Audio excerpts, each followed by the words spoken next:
குறிப்புகள்.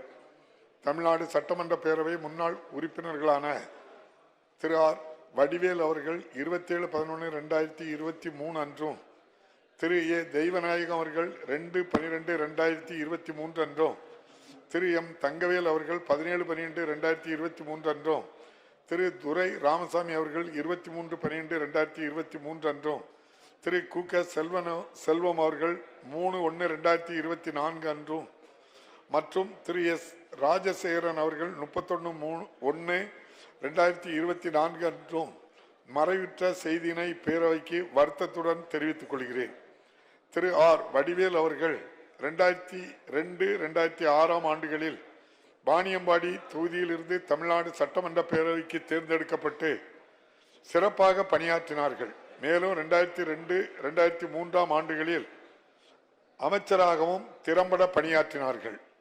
திரு ஏ தெய்வநாயகம் அவர்கள் 1985-88, 1991-96 மற்றும் 1996-2001 ஆகிய ஆண்டுகளில் மதுரை மத்திய தொகுதியிலிருந்து தமிழ்நாடு சட்டமன்ற பேரவைக்கு தேர்ந்தெடுக்கப்பட்டு சீரிய முறையில் பணியாற்றினார்கள். திரு எம் தங்கவேல் அவர்கள் 1989-91 மற்றும் 1991-96 ஆகிய ஆண்டுகளில் முசிறி தொகுதியிலிருந்து தமிழ்நாடு சட்டமன்ற பேரவைக்கு தேர்ந்தெடுக்கப்பட்டு பாராட்டத்தக்க வகையில் பணியாற்றினார்கள். திரு துரை ராமசாமி அவர்கள் 1977, 1980, 1980, 1984, 1985, 1988, 1989, 1991 மற்றும் 1991, 1996 ஆகிய ஆண்டுகளில் வெள்ளக்கோயில் தொகுதியிலிருந்து தமிழ்நாடு சட்டமன்ற பேரவைக்கு தேர்ந்தெடுக்கப்பட்டு செவ்வனே பணியாற்றினார்கள்.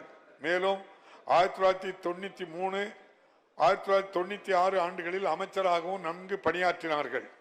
திரு கு க செல்வம் அவர்கள் 2016-2021 ஆண்டுகளில் ஆயிரமலக்கு தொகுதியிலிருந்து தமிழ்நாடு சட்டமன்ற பேரவைக்கு தேர்ந்தெடுக்கப்பட்டு நல்ல முறையில் பணியாற்றினார்கள். திரு எஸ் ராஜசேகரன் அவர்கள் 2006-11 ஆண்டுகளில் ஆலங்குடி தொகுதியிலிருந்து தமிழ்நாடு சட்டமன்ற பேரவைக்கு தேர்ந்தெடுக்கப்பட்டு சிறப்புற பணியாற்றினார்கள். இம்முன்னாள் உறுப்பினர்களது மறைவால் அவர்களை பிரிந்து வருந்தும் அவர்தம் குடும்பத்தினருக்கு ஆழ்ந்த இரங்கலையும் அனுதாபத்தையும் இப்பேரவையின் சார்பிலும் என் சார்பிலும் தெரிவித்துக் கொள்கிறேன். மறைந்த பெருந்தகைகளுக்கு மரியாதை செலுத்தும் வகையில் மாண்புமிகு உறுப்பினர்கள் அனைவரும் எழுந்து நின்று 2 மணித்துளிகள் அமைதி காக்குமாறு கேட்டுக்கொள்கிறேன்.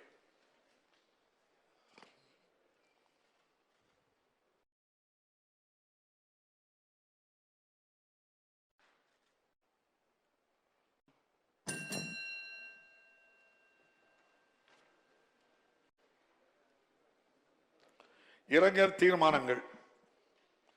திரு எஸ் வெங்கடரமணன் இந்திய ரிசர்வ் வங்கியின் முன்னாள் ஆளுநர் அவர்கள் மறைவு குறித்து இந்திய ரிசர்வ் வங்கியின் முன்னாள் ஆளுநர் திரு எஸ் வெங்கடரமணன் அவர்கள் 18/11/2023 அன்று மறைவுற்ற செய்தி அறிந்து இப்பேரவை அதிர்ச்சியும் ஆற்றொணா துயரமும் கொள்கிறது. திரு எஸ் வெங்கடரமணன் அவர்கள் இந்திய ரிசர்வ் வங்கியின் ஆளுநராகவும் 1985-89 ஆண்டுகளில் ஒன்றிய அரசின் நிதித்துறை செயலாளராகவும் திறம்பட பணியாற்றியவர். அன்னாரது மறைவால் அவரை இழந்து வாடும் அவரது குடும்பத்தினர் உள்ளிட்ட அனைவருக்கும் இப்பேரவை தனது ஆழ்ந்த இரங்கலையும் அனுதாபத்தையும் தெரிவித்துக் கொள்கிறது. மருத்துவர் எஸ் பத்ரிநாத் புகழ்பெற்ற கண் மருத்துவர் அவர்கள் மறைவு குறித்து புகழ்பெற்ற கண் மருத்துவரும் சங்கர நேத்ராலயா மருத்துவமனை நிறுவனருமான மருத்துவர் எஸ் பத்ரிநாத் அவர்கள் 21/11/2023 அன்று மறைவுற்ற செய்தி அறிந்து இப்பேரவை அதிர்ச்சியும் ஆற்றொண்டா துயரமும் கொள்கிறது. குறைந்த செலவில் கண் சிகிச்சை அளிக்க வேண்டும் என்ற உயரிய நோக்கத்தில் சங்கர நேத்ராலயா மருத்துவமனையை தொடங்கிய மருத்துவர் எஸ் பத்ரிநாத் அவர்கள் பல்லாயிரக்கணக்கான மக்கள் கண் சிகிச்சை பெற வித்திட்டவர். இத்தகைய மகத்தான சேவைக்காக பத்மஸ்ரீ மற்றும் பத்மபூஷன் போன்ற உயரிய விருதுகள் பெற்று பெருமைக்குரியவர். அன்னாரது மறைவால் அவரை இழந்து வாடும் அவர்தம் குடும்பத்தினர் உள்ளிட்ட அனைவருக்கும் இப்பேரவை தனது ஆழ்ந்த இரங்கலையும் அனுதாபத்தையும் தெரிவித்துக் கொள்கிறது. செல்வியம் பாத்திமா பிபி தமிழ்நாடு முன்னாள் ஆளுநர் அவர்கள் மறைவு குறித்து தமிழ்நாடு முன்னாள் ஆளுநரும் உச்சநீதிமன்ற ஓய்வு பெற்ற நீதிபதியுமான செல்வியம் பாத்திமா பிபி அவர்கள் 23/11/2023 அன்று மறைவுற்ற செய்தி அறிந்து இப்பேரவை அதிர்ச்சியும் ஆற்றொண்டா துயரமும் கொள்கிறது. 1997, 2001 ஆண்டுகளில் தமிழ்நாடு ஆளுநராக பணியாற்றிய செல்வியம் பாத்திமா பிவி அவர்கள் உச்ச நீதிமன்ற முதல் பெண் நீதிபதி என்ற பெருமைக்குரியவர். தேசிய மனித உரிமைகள் ஆணைய உறுப்பினர், கேரள பிற்படுத்தப்பட்டோர் ஆணைய தலைவர் உள்ளிட்ட உயர் பொறுப்பு வகித்த செல்வியம் பாத்திமா பிவி அவர்கள் இந்த ஆண்டிற்கான பத்மபூஷன் விருதுக்கு தேர்ந்தெடுக்கப்பட்டுள்ள பெருமைக்குரியவர். அன்னாரது மறைவால் அவரை இழந்து வாடும் அவரது குடும்பத்தினர் உள்ளிட்ட அனைவருக்கும் இப்பேரவை தனது ஆழ்ந்த இரங்கலையும் அனுதாபத்தையும் தெரிவித்துக் கொள்கிறது. திரு M.M. ராஜேந்திரன் தமிழ்நாடு அரசின் முன்னாள் தலைமைச் செயலாளர் மற்றும் ஒடிசா மாநில முன்னாள் ஆளுநர் அவர்கள் மறைவு குறித்து தமிழ்நாடு அரசின் முன்னாள் தலைமைச் செயலாளரும் ஒடிசா மாநில முன்னாள் ஆளுநருமான திரு M.M. ராஜேந்திரன் அவர்கள் 23/12/2023 அன்று மறைவுற்ற செய்தி அறிந்து இப்பேரவை அதிர்ச்சியும் ஆற்றுண்ணா துயரமும் கொள்கிறது. ராமநாதபுரம் மாவட்ட ஆட்சித் தலைவராக பணியாற்றிய போது 1964 ஆண்டு தனுஷ்கோடியில் ஏற்பட்ட இயற்கை சீற்ற மீட்புகளை திறம்பட செயல்படுத்தியவர். 1988, 1991 ஆண்டுகளில் தமிழக அரசின் தலைமைச் செயலாளராகவும் 1999, 2004 ஆண்டுகளில் ஒடிசா மாநில ஆளுநராகவும் திறம்பட பணியாற்றியவர். அன்னாரது மறைவால் அவரை இழந்து வாடும் அவரது குடும்பத்தினர் உள்ளிட்ட அனைவருக்கும் இப்பேரவை தனது ஆழ்ந்த இரங்கலையும் அனுதாபத்தினையும் தெரிவித்துக் கொள்கிறது. திரு விஜயகாந்த் தேசிய முற்போக்கு திராவிட கழகத்தின் தலைவர் மற்றும் முன்னாள் எதிர்க்கட்சி தலைவர் அவர்கள் மறைவு குறித்து தேசிய முற்போக்கு திராவிட கழகத்தின் தலைவரும் பிரபல நடிகரும் சட்டமன்ற முன்னாள் எதிர்க்கட்சி தலைவருமான திரு விஜயகாந்த் அவர்கள் 28/12/2023 அன்று மறைவுற்ற செய்தி அறிந்து இப்பேரவை அதிர்ச்சியும் ஆற்றுணா துயரமும் கொள்கிறது. 100க்கும் மேற்பட்ட திரைப்படங்களில் நடித்து தென்னிந்திய திரைப்பட நடிகர்கள் சங்கத்தின் தலைவராக பொறுப்பேற்று பொது வாழ்விலும் தம்மை ஈடுபடுத்திக் கொண்டு கேப்டன் என அனைவராலும் அன்போடு அழைக்கப்பட்ட திரு விஜயகாந்த் அவர்கள் இந்த ஆண்டின் பத்மபூஷன் விருதுக்கு தேர்ந்தெடுக்கப்பட்டுள்ள பெருமைக்குரியவர்.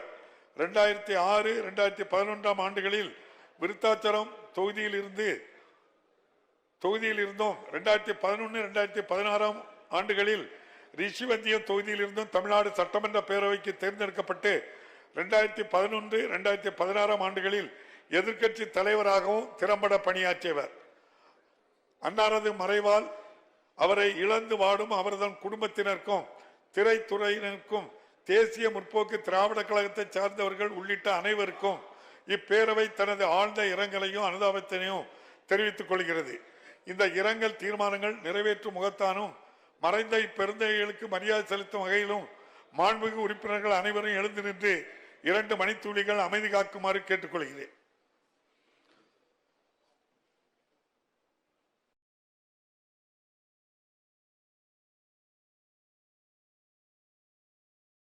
பாதகம் செய்பவரை கண்டால் நாம் பயங்கொள்ளலாகாது பாப்பா. மோதி மிதித்து விடு பாப்பா, அவர் முகத்தில் உமிழ்ந்து விடு பாப்பா. அண்மை செய்திகளை உடனுக்குடன் தெரிந்து கொள்ள இணைந்திருங்கள் இயம்நாடு தொலைக்காட்சியுடன்.